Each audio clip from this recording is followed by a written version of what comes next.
आज पूरे देश में लाखों लोग सड़कों पर उतरकर प्रदर्शन कर रहे हैं अपने सरकार के खिलाफ, ममता बनर्जी के खिलाफ। और इसके पीछे एक ही रीजन है, और वो रीजन है कोलकाता रेप कांड, जिसमें एक आरोपी जो है वो एक लड़की को, जो कि एक ट्रेनी डॉक्टर थी, उनका रेप करता है, बाद में उनकी हत्या भी कर देता है। और एक हत्या मतलब होती है, उसको बाद में गैंग रेप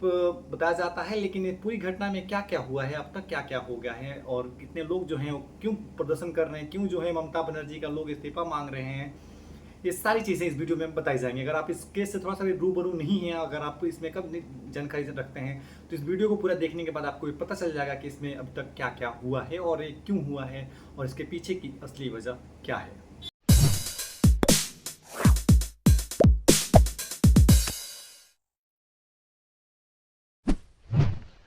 दरअसल पूरा मामला आरजीकर मेडिकल कॉलेज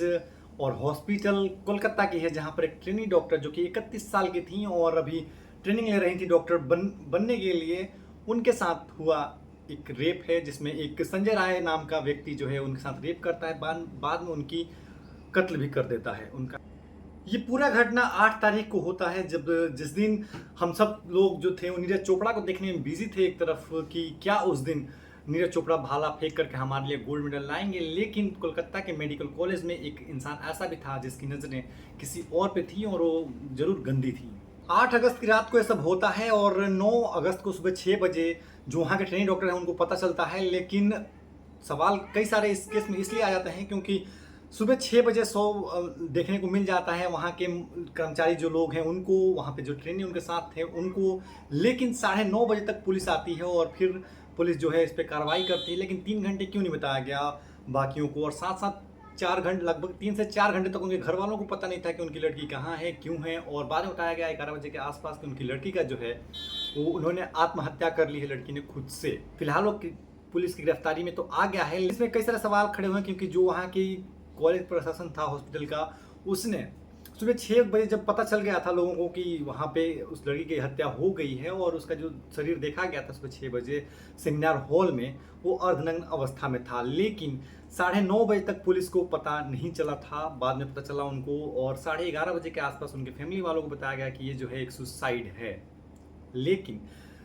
ये धीरे धीरे वहाँ के सोशल मीडिया, वहाँ के घर वाले और आसपास के न्यूज़ के वजह से पूरे देश भर में फैल गया। और सब लोग इस पूरे केस में देख सकते हैं कैसे इस केस को दबाने की कोशिश की गई थी एक तरह से। लेकिन लोगों का, और एक डॉक्टर के साथ हुआ था, इसलिए ऐसा पूरे देश में छा गया है, क्योंकि आए दिन हम देख रहे हैं कि कई सारे रेप केसेस देश में हो रहे हैं, लेकिन वो बड़े स्तर पे नहीं जा पा रहे हैं। और हम देख सकते हैं बिहार में हुआ था, यूपी में, उत्तराखंड में भी एक हफ्ते के अंदर अंदर कई सारी जगहों से ऐसे खबरें आ गई। लेकिन वो इस तरह का मुद्दा नहीं बना, लेकिन इसलिए बन गया क्योंकि एक मेडिकल कॉलेज में हुआ था, और एक 31 साल की ट्रेनी के साथ हुआ था, जो कि जहाँ पे वो रहती है, अगर वहीं पे उसके फील नहीं करती हैं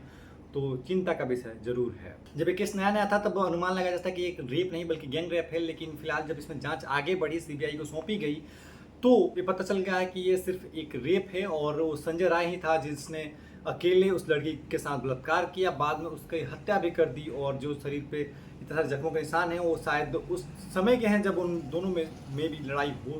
हुई होगी। लेकिन साथ साथ इसमें कई सारे सवाल ऐसे हैं जिसमें कि आपको देखेगा कि 8 तारीख को एक घटना हुई थी रात को, फिर 9 या 10 तारीख को वहाँ पे जो है तोड़ फोड़ हुआ। बाकी के जो उपद्रवी लोग थे वो ऐसे प्रदर्शनकारी थे जो जाकर उसी जगह पे सेमिनार हॉल में जाकर तोड़ फोड़ किए, और शायद सबूत मिटाने की एक तरह से कोशिश की गई। वहीं जो प्रिंसिपल थे उसमें उनकी भी तबादला कर दिया गया, दूसरे किसी कॉलेज में आया,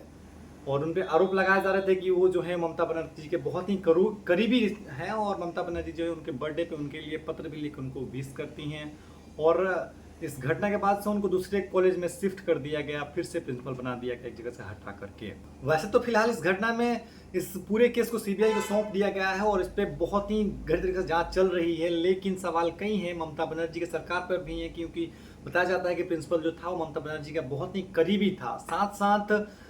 ये भी है कि क्यों तोड़फोड़ हुई उस जगह पे, और कौन लोग थे वो जो, और एक साथ इतने लोग जाकर हॉस्पिटल के अंदर चले गए, वहाँ की पुलिस क्या कर रही थी। साथ साथ ये भी सवाल है कि सुबह 6 बजे लाश मिलने के बाद भी 9:30 बजे 10 बजे तक पुलिस लेट से क्यों पहुंची। साथ साथ उनके घर वालों को सुसाइड क्यों बताया गया जब वो अर्धनगर में, और उनको देखकर कोई बता दिया गया शायद उनके साथ रेप और बलात्कार हुआ है। साथ साथ ये भी है कि अपने देश में ऐसा कब तक हो रहा है कि आए दिन लड़कियों के रेप होते रहेंगे, और जो हम लोग हैं वो सजा के नाम पे सिर्फ उनको जेल में डालते हैं और कुछ दिन रखते हैं, फिर उनको छोड़ देते हैं, उनका बेल भी हो जाता है, और फिर ये भी देखने को मिलता है कि शायद ये पुख्ता नहीं हो पाया। और अभी फिलहाल देखोगे तो उनके जो गिरफ्तार कर लिया गया है जिसको, उसको भी पता है कि हाँ उसी ने किया है और ये साबित हो गया है। लेकिन देखना तुम आगे चल कर इनको कई सालों तक के लिए सजा हो जाएगी, लेकिन फांसी या फिर ऐसे कोई ऐसी चीज़ नहीं होगी जिनसे लोग जो हैं वो डरें और रेप करने के बारे में सोचने से भी डरें। फिलहाल इस पूरे केस में सीबीआई जो है गहन जांच करी, लेकिन सभी लोग, बहुत से लोग ऐसे भी हैं जो सड़कों पर अभी प्रदर्शन कर रहे हैं और अलग अलग जगह से ऐसी खबरें आ रही हैं जहां से लोग जो हैं इसके खिलाफ विरोध प्रदर्शन कर रहे हैं। लेकिन सवाल यही है कि कब तक ऐसा होता रहेगा और कब तक जो है सरकार जो है इसके लिए कोई कड़े नियम नहीं बनाती या फिर कड़ी कोई ऐसी सजा नहीं बनाती जिसको देख करके लोग डर जाएं।